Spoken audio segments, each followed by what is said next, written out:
Hi, I'm Christine McKay with Northridge Publishing, and I have Alisha Gordon with us here today, who is a creative editor for Cards Magazine.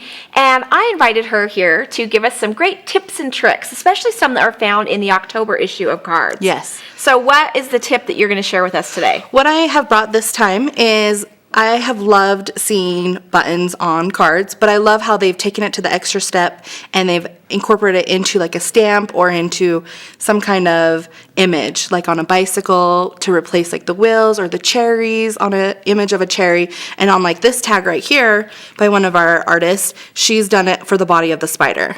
Okay, and this is so cute. You have to flip it around and show this card. It's the coolest thing. It's just brads to create the legs, so it's backwards. So instead of putting them on the front like you normally would, she used it to create the legs of the spiders. I think that is so great, and I've never seen that on that technique anywhere.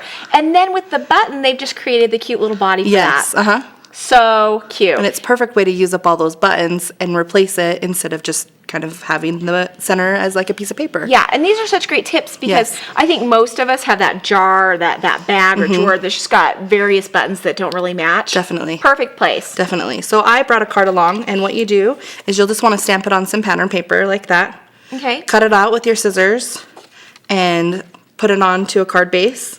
And then instead of just having your cupcake like that plain, I just added a little button to replace the cherry on top, just like that. Okay, that is so cute. And you know what makes this card even better? If I counted correctly, it's like 3 steps. Yes. Stamp, cut, place, so 4. Then add the button. And you're done. And you're done. And that button just totally makes the card pop. And adds a little bit of the dimension, which I'm all about.